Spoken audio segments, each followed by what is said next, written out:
안녕하세요. 콩파티유부 시청자 여러분, 더 맑은 내과 원장 박민선입니다.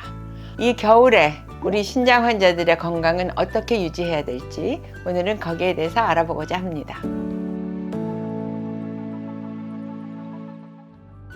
첫째는 콩팥 환자들의 대부분이 고혈압을 같이 동반하고 있기 때문입니다.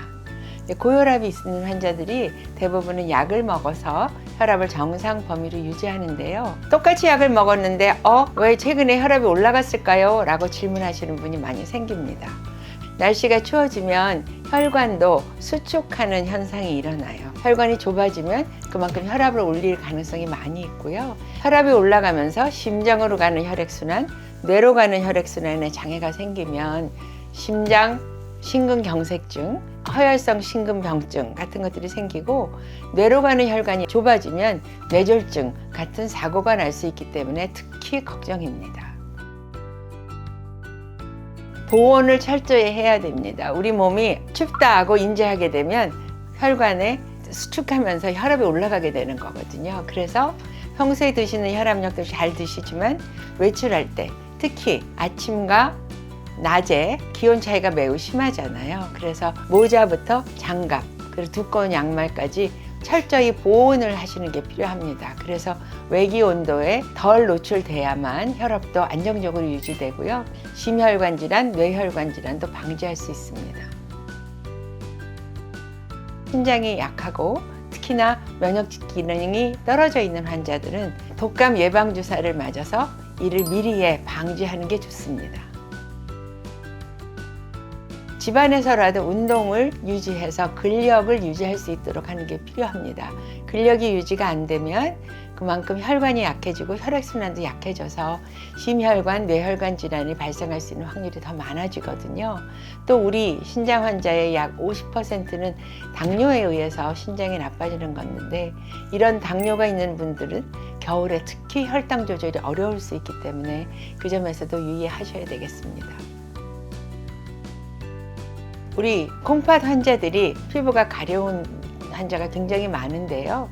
그 가려움증의 원인은 첫째, 피부가 건조하고, 둘째는 신장으로 빠져나가야 되는 요독이 제대로 빠져나가지 못하고 몸 안에 쌓이면서 신경을 자꾸 건드려서 그렇다는 이제 두 가지 원인을 우리가 생각하는데요. 그 요독의 문제에 대해서는 투석을 한다든지 먹는 약으로 인 조절을 잘한다든지 하는 의학적인 방법이 있는가 하면, 그 소염증은 특히나 건조하면 더 심해지거든요. 또 한 가지 참 신기한 거는 가려움증은 뜨거우면 더 가려워요.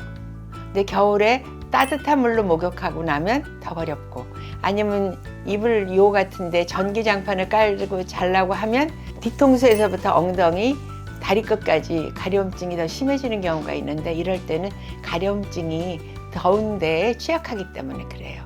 그래서 건조하지 않도록 샤워는 너무 뜨겁지 않은 물로, 체온에 비슷한 물로 샤워를 가볍게 한다. 둘째, 비누를 많이 쓰면 피부를 보호하는 피부 보호막이라는 게 많이 없어지거든요. 비누는 최소한으로 쓴다.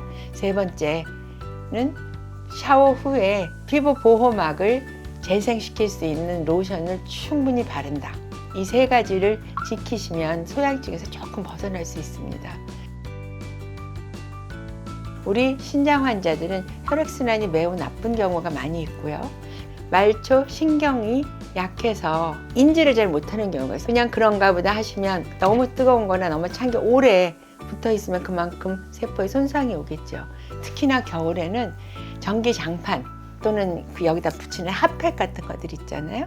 그런 걸 어느 한 부위에 오랫동안 갖고 계시면서 그로 인해서 저온 손상이 오는 경우가 많아서 우리가 이거를 저온 화상이라고 얘기하거든요. 그래서 어느 정도 해야 되느냐? 그냥 따뜻하네, 자극이 별로 없네 정도지요. 그래서 그 정도로 유지하시는 게 가장 좋습니다. 겨울에는 외부 활동이 절대적으로 줄어들고요. 그러면 비타민 D를 생성하는 데는 햇빛이 절대적으로 필요한데 햇빛에 노출되는 게 적지요. 이렇게 되면 뼈가 약해질 가능성이 많이 있습니다. 이럴 때는 버섯이나 계란 같은 비타민 D가 많이 함유되어 있는 식사를 좀 더 많이 하시고, 그리고 비타민 D를 주사나 먹는 약으로 보충할 수 있고요. 그래서 여러분들의 주치의들과 의논해서 혈중 비타민 D의 농도가 어디를 정도에 있는지 어떻게 치료해야 되는지 꼭 알아보시기 바랍니다.